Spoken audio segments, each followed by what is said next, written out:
This detective novel was so good it made me hate myself not discovering this author sooner.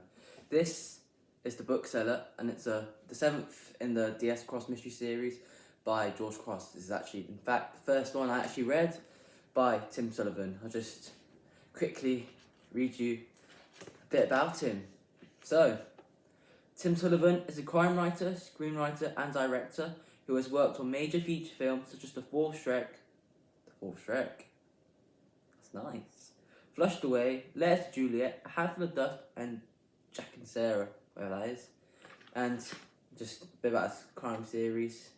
Anyways, I thought this was so good. I really enjoyed it. There's gonna be no spoilers in this video today, so please feel free to stick around. So this video is for anybody who's either already read The Bookseller and wants to hear my thoughts on it, or it's for those of you who want to buy it, want to actually hear if it's a good book or not. Anyways, move on, and I'm going to start by reading you the blurb, because obviously I don't want to reveal the plot, so we'll take a look at the blurb, which you'll all get to see. I'll just show you it first, and I'll read it out. So, beware a well-read murderer. A bookseller is found dead in his shop on a quiet square in Bristol, surrounded by rare books, first editions, and a shocking amount of blood. D.S. George Cross, usually the first to spot holes in a suspect's story, is distracted.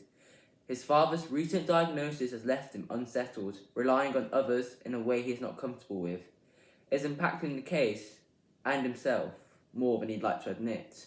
The truth only gets murkier as George uncovers tales of lost manuscripts and rival dealers, revealing how dangerous the rarefied world of bookselling can be, especially when the suspects are so familiar with crime novels.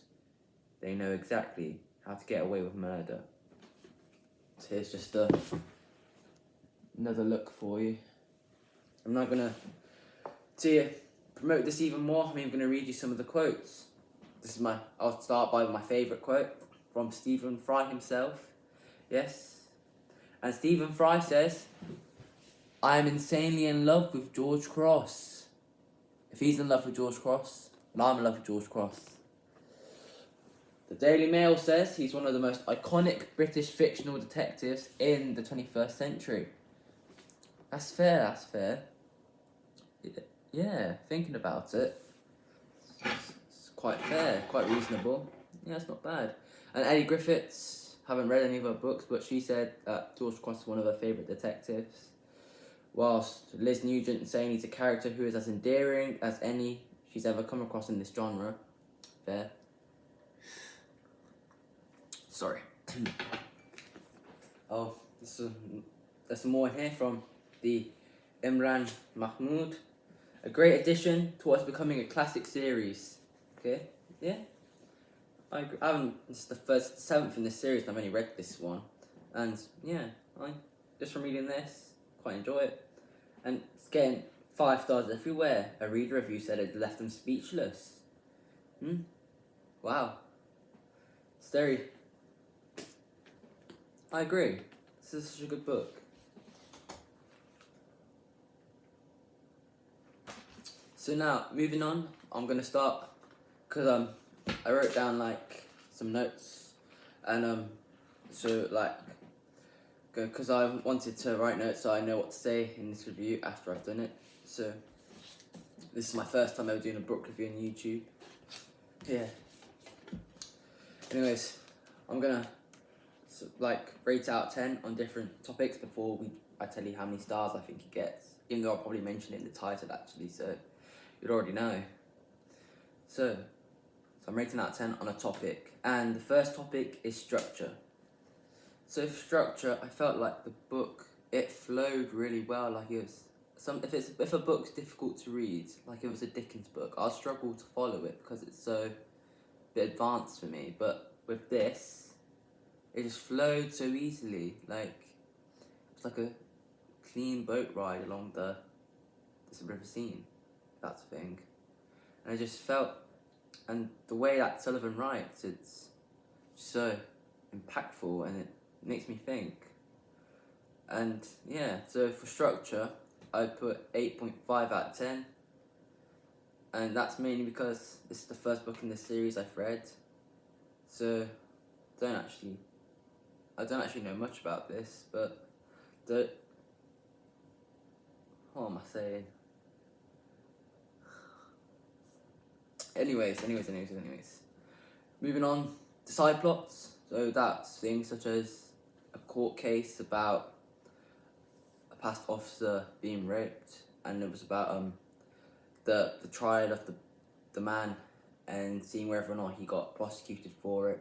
That was 9 out of 10.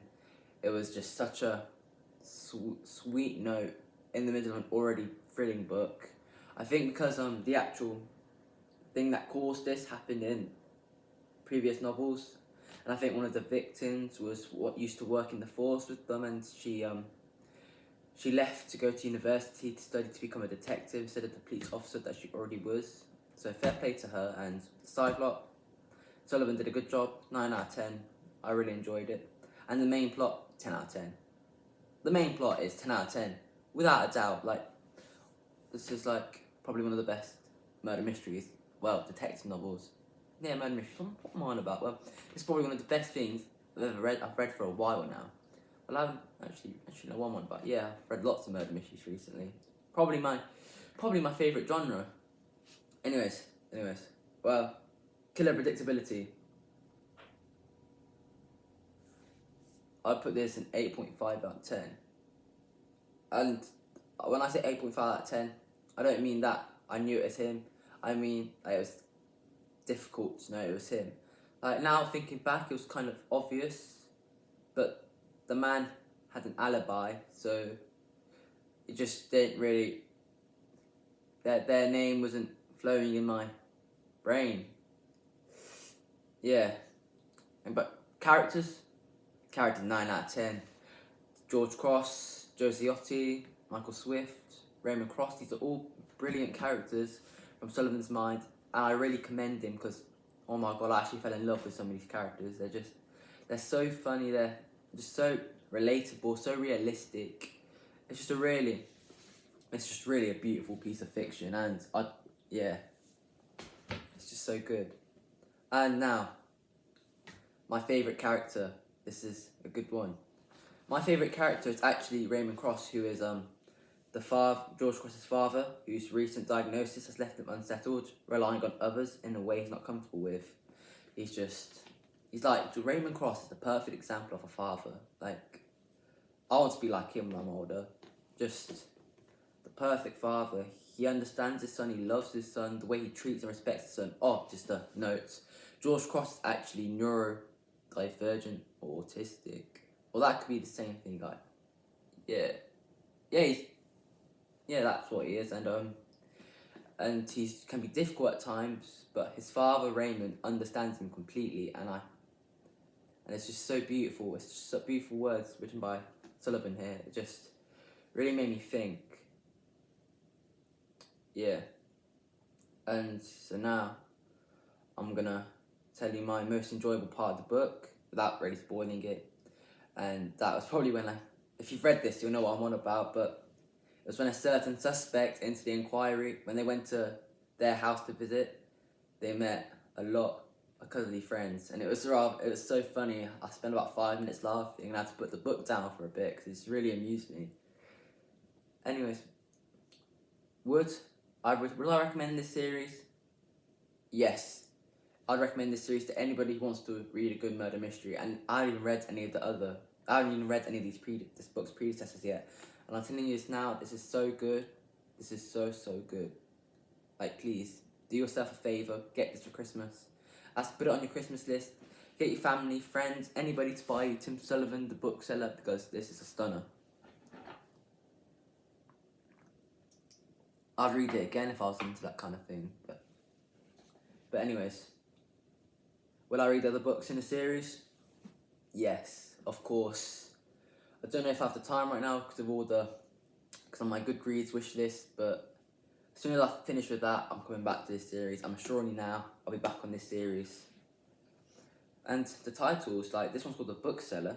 The others are called The Dentist, The Cyclist, The Patient, The Politician, The Monk, and The Teacher. So it's all a familiar pattern by the sounds of it. And just can't wait to read them.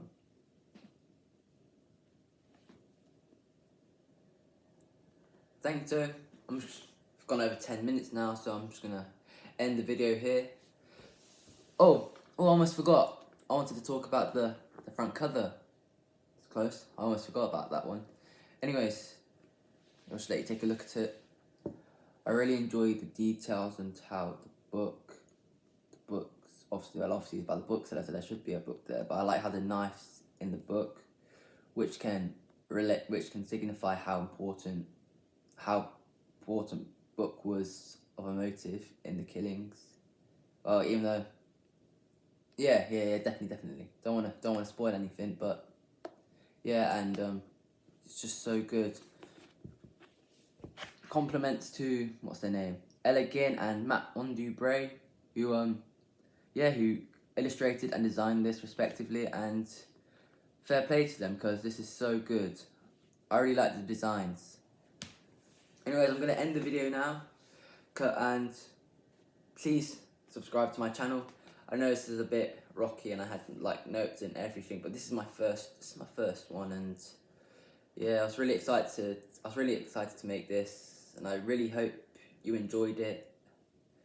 And please subscribe to my channel, please, and keep an eye out for more videos like this, because as soon as I finish reading other books, I'm gonna post them. I might even make one tomorrow on my favourite author, Percival Everett, and one of his books, James, and I'll probably do the same with his other book, The Trees. If you've read that book, definitely be excited for it, because I've got a lot to say about those books. And I'm also going to do a couple of Japanese translated fiction and Korean translated fiction, because that's probably one of my favourite genres as well. I just really like the way that these Asian writers write. It's just so clean, it just makes me feel a bit cozy and warm, if that's probably the best way to describe it.